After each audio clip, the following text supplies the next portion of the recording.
Assalamualaikum, selamat siang Bapak, selamat siang teman-teman. Perkenalkan, nama saya Andreas Reko Mila, NIM 17030080013, kelas A reguler sore, semester 7, prodi sosiologi. Di sini saya akan menyampaikan beberapa hal tentang hasil analisis review buku ke-8 sosiologi terapan, di mana pada kesempatan ini saya akan menyampaikan beberapa hal tentang teori masyarakat informasi. Di sini saya akan menjelaskan beberapa hal tentang poin-poin penting terkait analisis saya.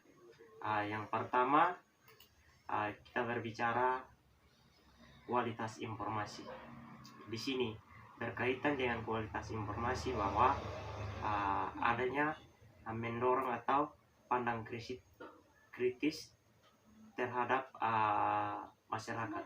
Di sini selalu ada kajian-kajian yang menjadi superior terhadap orang-orang yang memiliki akses begitu. Di dalam teknologi sekarang mencanggih bahwa dominasi informasi yang tersedia dalam bagi banyak orang.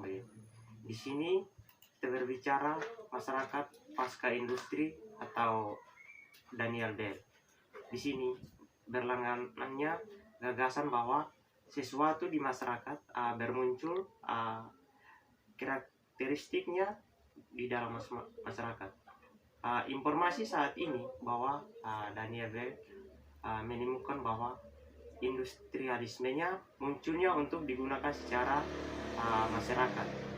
Di sini menciptakan beberapa hal tentang masyarakat Daniel Bell, bahwa ia mengambil untuk menginformasikan untuk mengetahui beberapa hal tentang masyarakat atau putaran pasca industri begitu.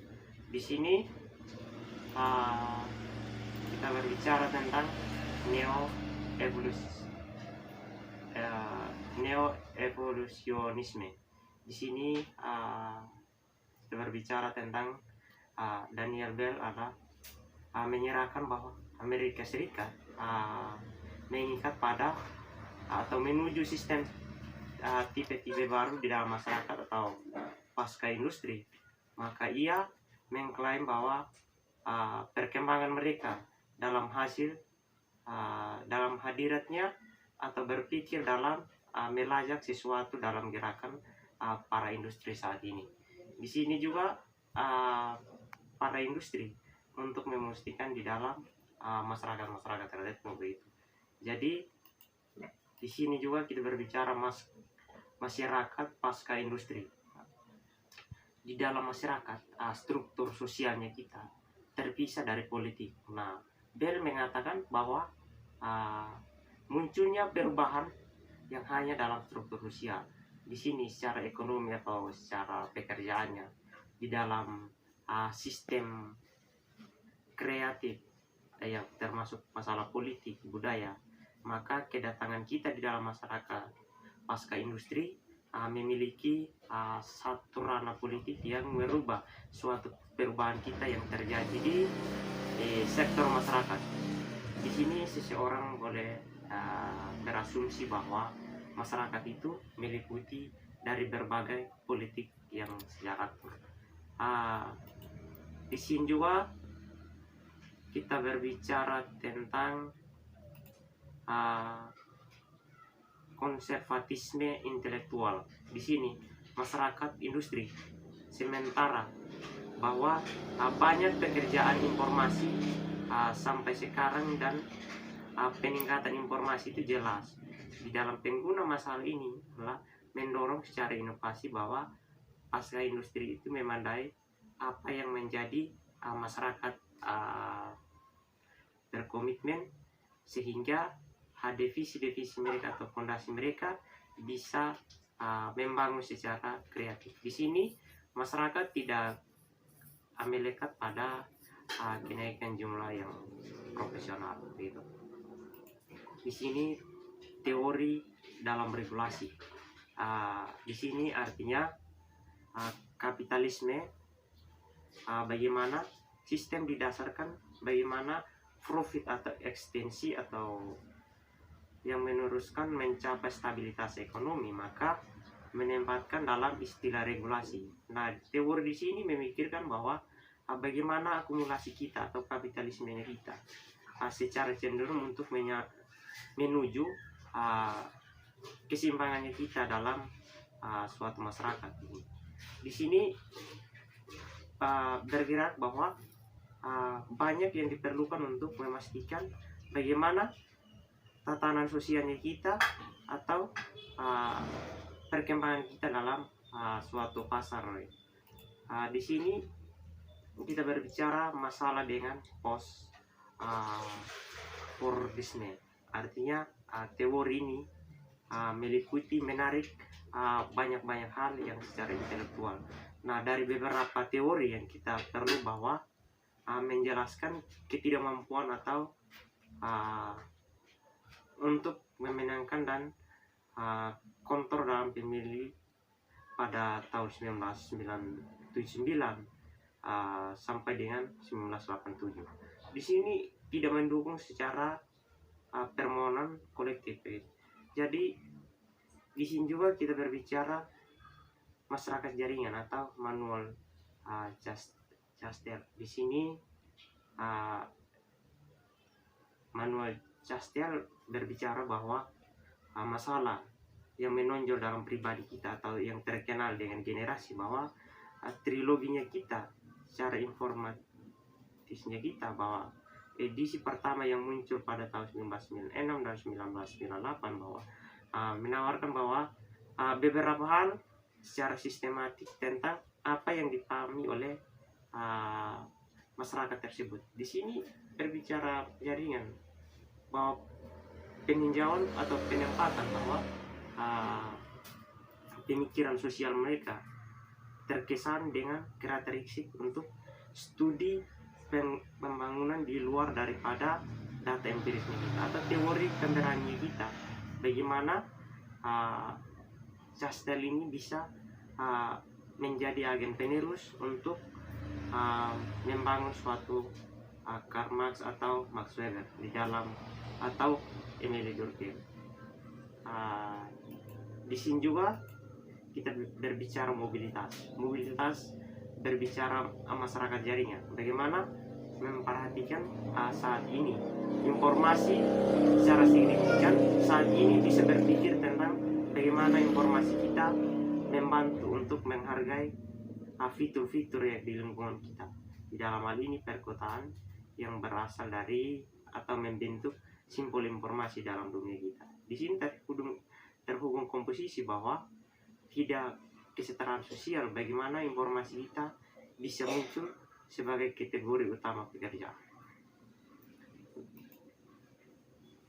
Nah, di sini juga kita berbicara determinisme teknologi.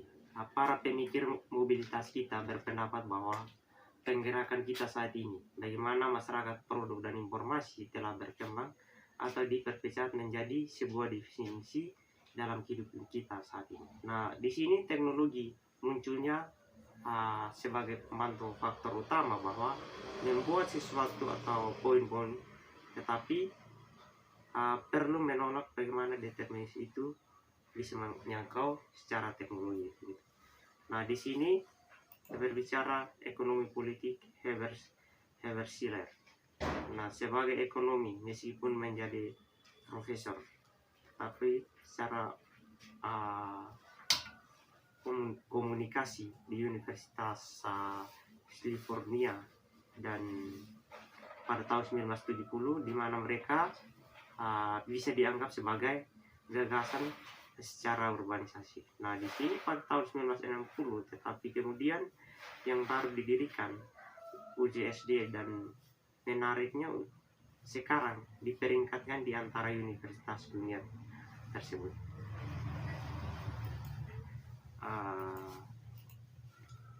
Di sini juga kita berbicara informasi demokrasi.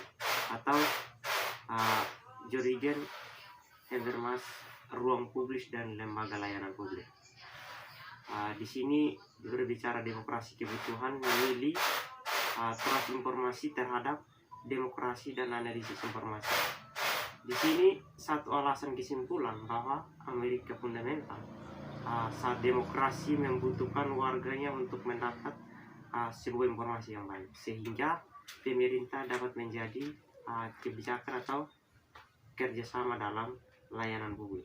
Nah, di sini seberapa buruknya informasi kita, bahwa terlibat beberapa apatis, sehingga apa yang membantu atau peran kita di sini di negara-negara kita, contohnya di Amerika, bisa terjangkau secara demokrasi yang muncul sepenuh mapan dari warga yang sudah lama memilih.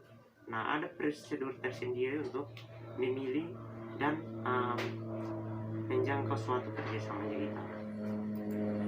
Di sini kita berbicara informasi dan demokrasi.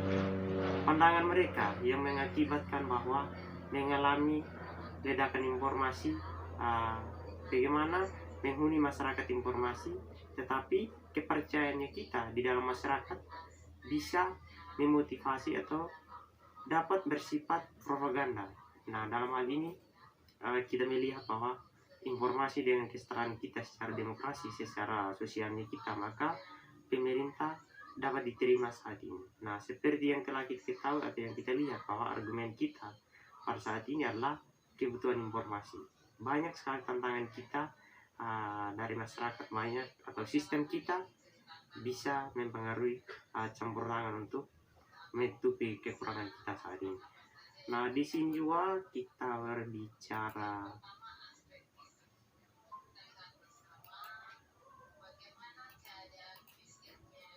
informasi reflektif dan pengawasan. Di sini kita berbicara tentang lahirnya pada tahun 1938, bahwa sosiologi Inggris paling penting dari sebab Anderson pada tahun 1990 bisa menyusun kembali teori sosialnya kita. Nah, di memeriksa pemahaman dan ketentuan lalu lintas secara modernitas. Nah, transformasi kita saat ini adalah dimulai pada abad ke-17 dan tidak pernah berhenti. Dari para ahli ini, sosialnya kita yang detail adalah mengembangkan bagaimana teori kita pada tahun 1910 menghasilkan sosiologi sejarah yang melintasi. Nah, di sini juga kita berbicara tentang informasi dan postmodernity. Nah, post membangkitkan bahwa gagasan istirahat kita yang menentukan masa lalu dan kedatangan zona baru. Nah, gagasan kita saat ini sangat menarik, bahwa paling tidak pengumpulan pasca sesuai dengan pandangan orang-orang yang berpendapat. Nah, memasuki masyarakat informasi baru, namun subjeknya kita saat ini adalah untuk mendefinisikan bagaimana proposisi kita dapat muncul sebagai serangkaian informasi dan berulang tentang peradaban wacana. Nah, di sini sebagaimana kita melihat bahwa informasi secara postmodern, bahwa kita melihat bahwa informasi itu sangat penting di masyarakat sana. Nah, di sini di luar masyarakat informasi, informasi ini di dunia saat ini ternyata bagaimana dan mengapa dan fasilitas itu informasi terhadap fitur-fitur atau divisi-divisi. Nah, di zaman kita titik awalnya adalah untuk berkomentar bahwa tantangan kita atau posisi antara pemikiran bahwa informasi sangat penting dalam urusan kontemporer. Di sini diperoleh bahwa banyak informasi yang tantangan-tantangan sehingga menjadi pedoman dalam pemerintah, konsensus dan informasi yang rusak pada saat ini. Itu penyampaian dari saya. Salam dan selamat sore. Sekian dan terima kasih.